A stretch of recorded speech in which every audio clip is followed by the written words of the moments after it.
Hello class 9th, welcome to learn with Zenith Guru. मैं हूं निकी पंडित और आज हम देखेंगे physical classifications of matter. Matter के बारे में ऑलरेडी हम डिस्कस कर चुके हैं। क्या होता है matter? Anything which have mass and occupy space is known as matter. जैसे कि फैन, टेबल, चेयर, ये सारी की सारी चीज़ें क्या हैं? मैटर है। मैटर का क्लासिफिकेशन, मैटर को हम 5 वेज में क्लासीफाई करते हैं। आपकी बुक में 3 तरीके दिए हुए हैं, आप 5 पढ़ लो अभी। राइट, देखो कौन कौन से हैं। सबसे पहला है सॉलिड, लिक्विड, गैस। ये 3 आपकी बुक में दिए गए हैं, लेकिन इसके अलावा भी 2 होते हैं, प्लाज्मा एंड बोस-आइंस्टीन कंडेंसेट। तो आज की क्लास में हम इन चीज़ों के बारे में जानेंगे। So let's start our today's class. सबसे पहले हम प्रॉपर्टी किसके बारे में जानेंगे? सॉलिड के बारे में। सॉलिड की क्या क्या प्रॉपर्टी होती है? So a solid has a definite shape. Solid का डेफिनेट शेप होता है। आप उसका स्ट्रक्चर देखें तो कुछ इस तरीके से, सारे जो पार्टिकल्स हैं वो बिल्कुल पास पास एक दूसरे के साथ होते हैं। ठीक है, इनके बीच में गैप बहुत कम होता है, इस तरीके से। So a solid has a definite shape and a definite volume. इनका वॉल्यूम भी कैसा होता है? फिक्स होता है। इनका शेप भी फिक्स होता है। It has a distinct boundaries and a definite मास। अब देखो, फिक्स शेप है, फिक्स वॉल्यूम है, फिक्स मास है एंड इनकी बाउंड्रीज जो होती है वो डिस्टिंक्ट होती है, यानी कि फिक्स होती है भी। अगर हम यहाँ पे 3-4 सॉलिड एक साथ रख दें, ठीक है, जैसे कि सारे सॉलिड्स है, तो इनका हम एक बाउंड्री क्या कर सकते हैं? डिफाइन कर सकते हैं। Next, solids are rigid and almost incompressible. Solid कैसे होते हैं? सॉलिड को जनरली हम रिजिड बोलते हैं बिकॉज एक तो उनके बीच में स्पेस बहुत कम होता है, ठीक है, हम उसको कंप्रेस नहीं कर सकते। So it is almost incompressible. Solid generally possess high densities and in solid intermolecular force of attraction are very strong. What do you mean by intermolecular force of attraction? यानी कि दो जो पार्टिकल है इनके बीच का अट्रैक्शन, इनके बीच के interaction को हम कहते हैं इंटरमोलिकुलर फोर्स ऑफ अट्रैक्शन। तो सबसे ज़्यादा अगर फोर्स ऑफ अट्रैक्शन किसी पार्टिकल में होता है ना, तो वो है सॉलिड। इसलिए सॉलिड के जो पार्टिकल्स होते हैं वो बहुत ज़्यादा पास में होते हैं और बहुत ज़्यादा टाइटली पैक होते हैं। क्लियर? नेक्स्ट है हमारा यहाँ पे लिक्विड। अब देखो, लिक्विड आप सब जानते हो क्या है? लिक्विड पानी जो हम पीते हैं, जितने भी हम जैसे कोल्ड ड्रिंक हो गया वो भी लिक्विड है, ठीक है, पानी जो हम पी रहे हैं वो भी लिक्विड है ना। तो लिक्विड की प्रॉपर्टी क्या है? किस प्रॉपर्टी के तहत हम ये बोलेंगे कि हाँ ये चीज़ लिक्विड है? So a liquid has a definite volume but no definite shape. Liquid का डेफिनेट वॉल्यूम होता है बट डेफिनेट शेप नहीं है। इसका क्या मतलब है? इसका ये मतलब है कि अगर आप एक ग्लास पानी लो, ठीक है, तो उसको कहीं पे भी डाल दो, रहेगा तो एक ग्लास ही। यानी कि वॉल्यूम कितना था? 1 ग्लास वॉल्यूम हमने पानी लिया। अब उस 1 ग्लास पानी को आप चेंज नहीं कर सकते। 1 ग्लास पानी को आप 1 बाल्टी पानी नहीं बना सकते। Although you can pour that 1 glass of water in bucket. आप डाल जरूर सकते हो, उसका शेप चेंज हो जाएगा वाटर का, है ना। बाल्टी में डालोगे तो बाल्टी का शेप ले लेगा, बॉटल में डालोगे तो बॉटल का शेप हो जाएगा। बट 1 ग्लास पानी को आप 1 ग्लास पानी ही रहेगा, उसको आप चेंज नहीं कर सकते हो। सो यहाँ पे क्या कहा जा रहा है? जो लिक्विड होता है, लिक्विड का डेफिनेट वॉल्यूम है बट डेफिनेट शेप नहीं होता है एंड इसका मास भी डेफिनेट है। सिर्फ और सिर्फ लिक्विड में क्या हो जाएगा? डेफिनेट शेप नहीं होगा। जिस भी कंटेनर में हम लिक्विड को रखेंगे वो उसका शेप एक्वायर कर लेता है, ठीक है। Liquid are almost incompressible. Liquid भी ऑलमोस्ट इनकम्प्रेसिबल है, इसको कंप्रेस हम नहीं कर सकते, बट आर नॉट रिजिड। लेकिन ये रिजिड नहीं है। देखो, सॉलिड के पार्टिकल्स हमने कैसे देखे थे? इस तरीके से कि बिल्कुल पास पास है, इनके बीच में बिल्कुल भी गैप नहीं है। बट जब हम लिक्विड के पार्टिकल्स को देखते हैं तो वो कुछ इस तरीके से होता है, इनके बीच में थोड़ा बहुत गैप होता है, ठीक है, जिसकी वजह से क्या होता है? टाइटली पैक तो है नहीं। जब टाइटली पैक होंगे नहीं तो ये रिजिड नहीं कहलाएंगे। लेकिन इनके पास रिजिडिटी होती नहीं है, बट एक और प्रॉपर्टी है इनके पास जिसको हम फ्लूइडिटी कहते हैं। फ्लो करने की प्रॉपर्टी, फ्लो करने की टेंडेंसी होती है लिक्विड्स के पास। So liquid have a property of fluidity and take the shape of container in which they are kept. Clear? Next है लिक्विड कैन अंडरगो डिफ्यूजन। अब डिफ्यूजन क्या होता है? Diffusion is intermixing of 2 different substances. वो liquid liquid भी हो सकता है, लिक्विड गैस भी हो सकता है, गैस गैस भी हो सकता है, ठीक है।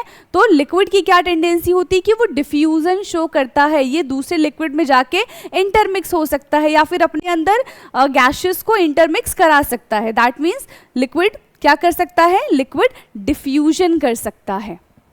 नेक्स्ट प्रॉपर्टी है liquid also have high density, liquid की भी हाई डेंसिटी होती है but less than solid, solid से थोड़ी कम, right. In liquid intermolecular force of attraction is weaker than solid. अब देखो सॉलिड में तो सबसे ज्यादा इंटरमोलिकुलर फोर्स ऑफ अट्रैक्शन है, लेकिन अगर लिक्विड का कंपेयर हम करें तो लिक्विड का थोड़ा बहुत कम होता है as compare to solid.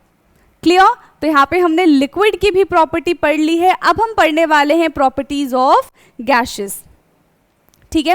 Gases की क्या क्या प्रॉपर्टी है। So the mass in gases state have neither definite volume nor definite shape, gas का ना ही तो फिक्स वॉल्यूम है ना ही फिक्स शेप है। अब ये कैसे हो गया, आप क्या करो, आपके पास एक छोटी सी बॉटल है, ठीक है, और उसमें गैस फिल है। आप मान लो कि आपके पास परफ्यूम है, अब आप एक रूम में जाओ, वहाँ पे परफ्यूम स्प्रेड कर दो, तो उस रूम के हर एक कोने में हर एक जगह में परफ्यूम की स्मेल आएगी।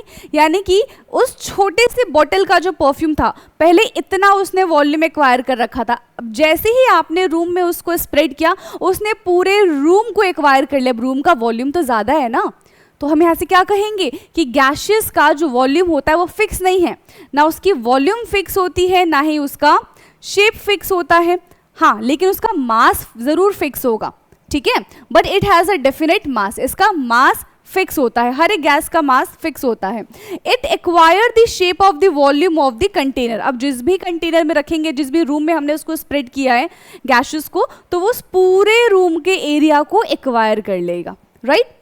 Gases are highly compressible, yes, gas को हम कंप्रेस कर सकते हैं, तभी जो आपके घरों में एलपीजी सिलेंडर्स वगैरह आते हैं वो उनके अंदर क्या भरा होता है, गैस भरा होता है, उसको बहुत कंप्रेस करके एक सिलेंडर के अंदर भर देते हैं और उसी को हम क्या करते हैं, यूज़ करते हैं। Clear. Gas exert pressure on the wall of the container in which they are stored, gas क्या करते हैं, देखो अब किसी को एक कमरे में हम बंद कर देंगे तो बेचारा क्या करेगा, इधर उधर दीवार पे हाथ मारेगा ही। ऐसे गैस का भी केस है, गैस को जब हमें बिल्कुल प्रेशराइज करके एक कंटेनर के अंदर, एक बॉटल के अंदर, किसी के भी अंदर जब हम फिल कर देते हैं तो गैस के पार्टिकल्स की टेंडेंसी क्या होती है, उसके पास ज़्यादा काइनेटिक एनर्जी होता है, यानी कि वो बहुत ज़्यादा रैंडम शो, ये मूवमेंट शो करना चाहेगा। अब उसको भागने की जगह मिलेगी नहीं तो वो क्या करेंगे, जिस भी कंटेनर में बंद रहेंगे उसको वो पुश करते रहेंगे। क्लियर, समझ आ गया इतना। Now gases can flow easily, gas के पास भी फ्लूइडिटी की प्रॉपर्टी होती है, गैस भी इजीली फ्लो कर सकता है एक जगह से दूसरे जगह पे in all direction. Gases have very low densities as compare to solid and liquid, gas की डेंसिटी बहुत कम होती है, सबसे ज़्यादा डेंसिटी सॉलिड की, फिर उससे कम लिक्विड, एंड सबसे कम डेंसिटी किसकी हो जाएगी, गैसेस की हो जाएगी। तो यहाँ पे हमने क्या पढ़ा, क्लासिफिकेशंस ऑफ मैटर, 3 क्लासिफिकेशन हमने देख लिए, सॉलिड, लिक्विड, गैस। अब हम बात करते हैं प्लाज्मा। प्लाज्मा क्या है, 4 स्टेट्स ऑफ मैटर।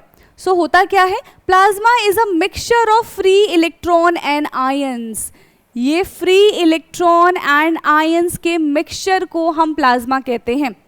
देखो होगा क्या, आप एक सॉलिड लो, सॉलिड को आप हीट करो, कंटिन्यूसली हीट करते जाओ, क्या होगा, एक टाइम ऐसा आएगा कि सॉलिड लिक्विड में कन्वर्ट हो जाएगा। आप अभी भी नहीं रुक रहे हो, उसको और हीट कर रहे हो तो लिक्विड गैस में कन्वर्ट हो जाएगा, और हीट कर रहे हो तो गैस जो है वो कहाँ पे इवापोरेट हो जाएगा, वेपर में कन्वर्ट हो जाएगा, और हीट करो तो उसमें से क्या हो जाएगा, आयंस तक हम उसको हीट कर रहे हैं कि अब वो अपने आयंस में ब्रेक डाउन हो जाए। जब वो उस पोजीशन पे पहुंच जाता है, that point is known as plasma, right. Plasma occur naturally in the stars, plasma किस में प्रेजेंट होता है, स्टार्स में प्रेजेंट होता है। Inside the star the temperature is so high, yes, plasma का टेम्परेचर बहुत ज़्यादा होता है, इतना ज़्यादा जितना सन के पास टेम्परेचर है, ठीक है, अगर उतना ही टेम्परेचर को एक्वायर कर लेता है दैट मीन्स वो प्लाज्मा है। That the atom break down, the sun and the other stars glow because of the presence of plasma, जो sun है, जो stars है, वो किसकी वजह से ग्लो करते हैं, प्लाज्मा की वजह से ग्लो करते हैं। क्वेश्चन ये है कि क्या हम यहाँ पे प्लाज्मा का फॉर्मेशन कर सकते हैं, प्लाज्मा बना सकते हैं, सो आंसर है यस, हम बना सकते हैं। ठीक है, कैसे बनाएंगे? देखो, प्लाज्मा क्या होता है, जब हम उस पर इलेक्ट्रिसिटी पास करेंगे, ठीक है, प्लाज्मा में क्या होगा, जब उस पर हाई इलेक्ट्रिसिटी पास करेंगे लो टेम्परेचर पे, तो हम प्लाज्मा में उसको कन्वर्ट कर सकते हैं, एंड फ्लोरोसेंट बल्ब में भी प्लाज्मा प्रेजेंट होता है। क्लियर? नेक्स्ट है हमारा BEC, Bose Einstein condensate, and Bose Einstein condensate is the fifth states of matter. So in 1920 an Indian scientist Satyendra Nath Bose, देखो दो नाम इसमें आएंगे और दोनों नाम आपको पता होने चाहिए। Indian scientist Satyendra Nath Bose did some calculation for the fifth states of matter. On the basis of these calculation Einstein ने fifth states of matter को डिफाइन कर दिया। ठीक है, पहले स्टार्ट किसने किया था? सत्येंद्र नाथ बोस ने किया था 1920 में। उसी के आगे कैलकुलेशन करके आइंस्टीन ने थ्योरी दे दी, प्रिडिक्ट कर दिया द, यहाँ पे predict the new existence of the new states of matter, and the state of matter results from the cooling diluted gas of the bosons to the temperatures very close to the absolute zero। देखो, अभी plasma में हमने क्या पढ़ा था कि temperature बहुत ज़्यादा हाई होना चाहिए, जितना सन के पास होता है, जितना स्टार के पास होता है, लेकिन बोस आइंस्टीन कंडेंसेट जस्ट उसका उल्टा है, टेम्परेचर बहुत लो होना चाहिए, एब्सोल्यूट ज़ीरो, जो कि हम सिर्फ पेन पेपर पे ही एब्सोल्यूट ज़ीरो कर सकते हैं। रियलिटी में एब्सोल्यूट ज़ीरो कर पाना एक तरीके से हम बोल सकते हैं नामुमकिन टाइप का है। तो अगर इतना कोई टेम्परेचर रिक्वायर कर लेता है, इतना लो टेम्परेचर रिक्वायर कर लेता है, that is the Bose Einstein condensate. Clear students? तो यहाँ पे टोटल 5 स्टेट्स ऑफ मैटर हमने डिफाइन किए हैं। आई होप कि आपको समझ में आया होगा, क्लास आपके लिए बहुत ज़्यादा इन्फॉर्मेटिव रही होगी। ऐसे ही इन्फॉर्मेटिव वीडियोस के लिए आप हमारे चैनल को सब्सक्राइब कर सकते हैं। बाकी हम मिलेंगे नेक्स्ट क्लास में, तब तक पढ़ते रहिए। Thank you so much.